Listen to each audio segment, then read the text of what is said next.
जय श्री राधे कृष्णा। स्वागत है आप सभी का आपके अपने चैनल स्टारलाइट एस्ट्रोलॉजी में। और आज हम बात करेंगे मंगल देव के राशि परिवर्तन के बारे में। मंगल देव 13 मार्च को सुबह 5:47 पर राशि परिवर्तन करके मिथुन राशि में आ जाएंगे, जो कि उनकी सम राशि है। और मंगल देव कारक है साहस के, पराक्रम के, बल के, भूमि के, छोटे भाई के। तो सभी राशियों पर इनका क्या प्रभाव रहेगा ये जानते हैं। सबसे पहली राशि है मेष राशि। मेष राशि में राशि स्वामी होकर मंगल देव आपके पराक्रम भाव में गोचर करेंगे और तीसरे भाव में मंगल देव कारक कहे गए हैं। तो ये आपके पराक्रम में, साहस में, बल में वृद्धि करने वाले होंगे। जो भी डिसीजन आप इस टाइम पर लेंगे वो आपके फेवर में रहेंगे, आपका काम अच्छा रहेगा। और आपके इस टाइम पर धर्म में और दान पुण्य में रुचि रह सकती है। लेकिन एक चीज़ का आपको ध्यान रखना है, यहाँ पर आपके छोटे भाई से मनमुटाव होता दिखाई दे रहा है। अपने रिश्तों को संभाल कर रखें।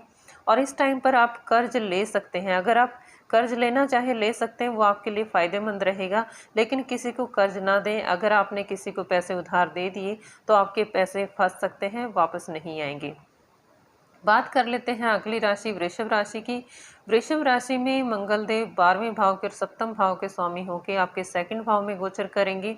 तो यहाँ पर आपको आर्थिक उतार चढ़ाव देखने को मिलेगा। अगर आपके कुंडली में मंगल देव बुध के साथ तात्कालिक मित्रता में है तो आपको भाग्य का साथ मिलेगा। आप अपनी वाणी से आर्थिक लाभ कमाने वाले होंगे।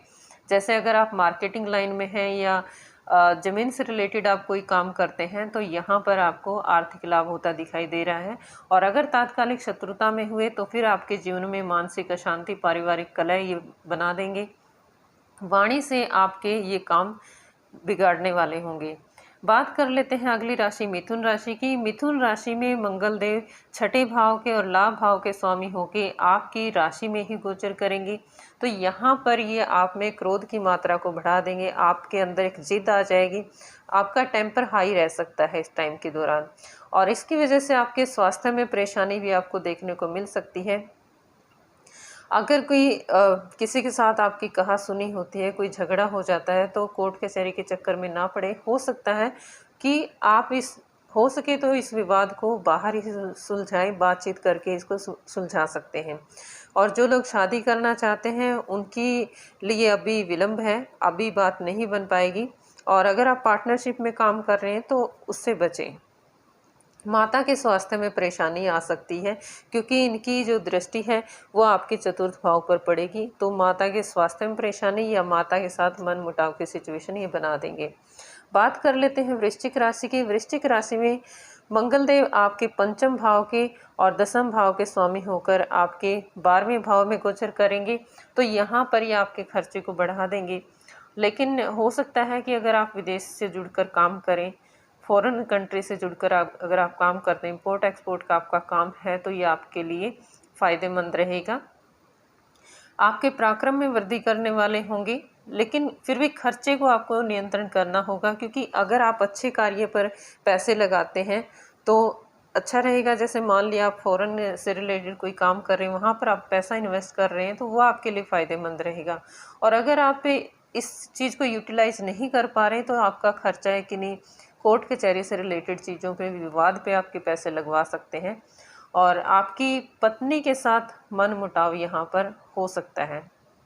लेकिन अगर आपकी कुंडली में ये बुध के साथ तात्कालिक मित्रता में हुए तो फिर आपके लिए ये शत्रुहंता योग बन जाएगा। आपके पैसे को ये फिर खराब नहीं होने देंगे और पत्नी के साथ भी आपके अच्छे संबंध रहेंगे। बात कर लेते हैं सिंह राशि की। सिंह राशि में मंगल देव जो हैं आपके नवम भाव के स्वामी होते हैं और आपके सुख भाव के स्वामी होते हैं। तो यहाँ पर सिंह राशि वालों के लिए गोचर काफ़ी फायदेमंद रहने वाला है। जो भी आप योजनाएं इस टाइम पर बनाएंगे वो आपकी सफल होंगी। आपकी इच्छा पूर्ति इस टाइम पर होगी। आपके इनकम के सोर्स बढ़ेंगे। और अगर आप न्यू दंपति हैं, नव विवाहित जोड़ा है और आप बच्चे की प्लानिंग कर रहे हैं, तो उसके लिए ये आपके लिए फ़ायदेमंद रहेगा। संतान योग आपके बन रहे हैं। लेकिन प्रेम संबंधों के लिए हम इसे अच्छा नहीं कह सकते। यहाँ पर कुछ आपके एग्रेसिवनेस आ सकती है, आपके संबंधों में मनमुटाव हो सकता है। लेकिन अगर आप फॉरेन में जाके पढ़ाई करना चाहते हैं तो उसके लिए काफ़ी अच्छा रहेगा। और हो सके तो आप कर्ज ले सकते हैं। इस टाइम पर कर्ज लेना आपके लिए फ़ायदेमंद रहेगा। पैतृक संपत्ति से भी आपको लाभ ये दिलवा सकते हैं। शत्रुहंता ये आपको बनाएंगे, आपके जो कंपटीटर होंगे वो आपको परास्त नहीं कर पाएंगे। और बात कर लेते हैं कन्या राशि की। कन्या राशि में मंगल देव जो हैं आपके अष्टम भाव के स्वामी हैं और आपके पराक्रम भाव के स्वामी होकर ये गोचर करेंगे आपके दशम भाव में। तो यहाँ पर ये आपको माता के स्वास्थ्य में परेशानी आपको देखने को मिल सकती है। संतान का सुख ही आपको जरूर देंगे, क्योंकि इनकी जो दृष्टि है आपके संतान भाव पर पड़ेगी और वो उच्च दृष्टि होगी। तो इसलिए आप अगर बच्चे के लिए प्लानिंग कर रहे हैं तो आपके लिए फ़ायदेमंद रहेगा, या आपकी संतान जो पढ़ाई कर रही है उनसे संबंधित अच्छी खबर आपको मिल सकती है। और यहाँ पर ये आपके नौकरी में प्रमोशन के, आपके मान सम्मान पद प्रतिष्ठा में आपको जरूर फ़ायदा देने वाले होंगे। और अगर आप राजनीति के क्षेत्र में जुड़े हुए हैं तो वहाँ से आपको लाभ मिल सकता है। और अगर या आप कोई सरकारी टेंडर लेना चाहते हैं तो वो आपको मिल सकता है। यहाँ पर बात कर लेते हैं तुला राशि की। तुला राशि में मंगल देव सेकंड भाव के स्वामी होते हैं और सप्तम भाव के स्वामी होते हैं। तो यहाँ पर ये गोचर करेंगे आपके भाग्य भाव में। तो अगर बुध के साथ तात्कालिक मित्रता में हुए आपकी कुंडली में, तो ये आपके बनते हुए काम, जैसे आपको स्टार्टिंग में लगेगा कि काम नहीं बन रहे, लेकिन आपके कुछ कठिनाइयाँ आने के बाद आपके काम सफल हो जाएंगे, यानी कि अंत में आपको सफलता मिलेगी।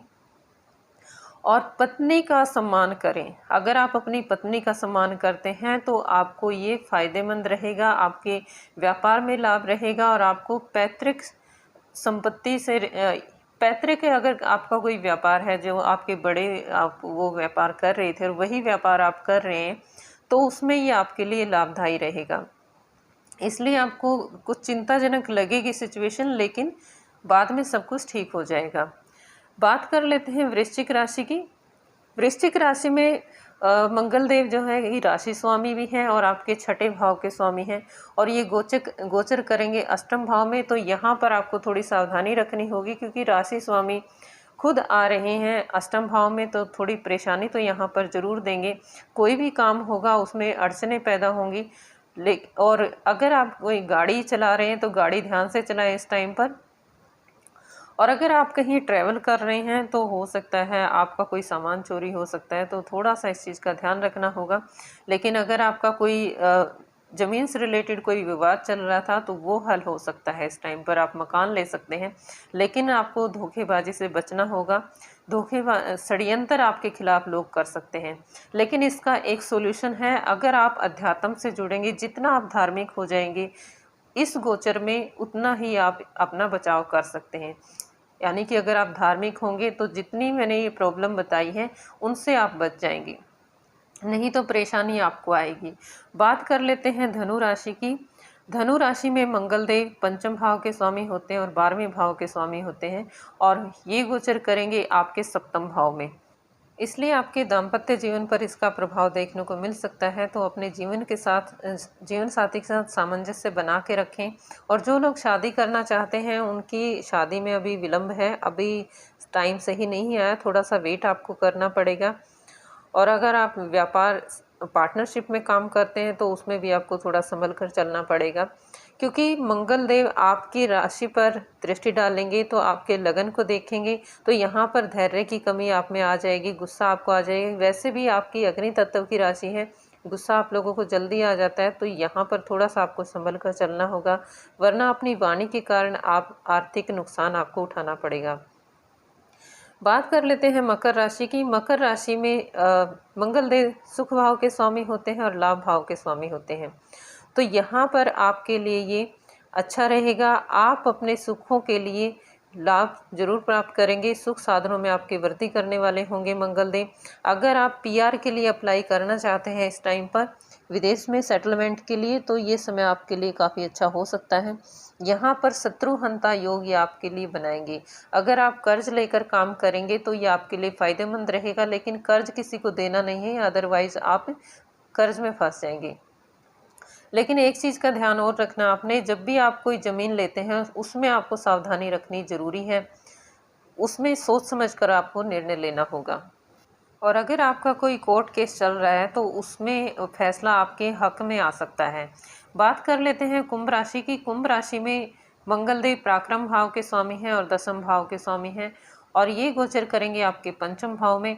तो कुंभ राशि वालों के लिए, जो स्टूडेंट हैं कुंभ राशि वाले खासकर, उनके लिए इस समय काफ़ी चुनौतीपूर्ण रहेगा। उनको ज़्यादा मेहनत करनी पड़ेगी कोई भी रिटर्न देने के लिए। कोई कंपटीशन एग्ज़ाम में अगर आप बैठते हैं तो ज़्यादा मेहनत आपको करनी होगी उसके लिए। आपके प्रेम संबंधों में यहाँ पर हम देख सकते हैं कि ज़्यादा अच्छे संबंध नहीं कहे जा सकते, तो अपने प्रेम संबंधों के लिए थोड़ा सा आपको केयरफुली रहना होगा। लेकिन इस टाइम पर आपकी नए लोगों से मुलाकात होगी, नए लोग आपके जीवन में आ सकते हैं और उनके साथ जो मीटिंग होगी वो आपके लिए पॉजिटिव रिस्पॉन्स लेके आएगी। स्वास्थ्य में परेशानी यहाँ पर आपको ज़रूर होगी, खर्चे आपके इस टाइम पर बढ़ जाएंगे, तो इसलिए थोड़ा सा कुंभ राशि वालों को ध्यान रखना होगा।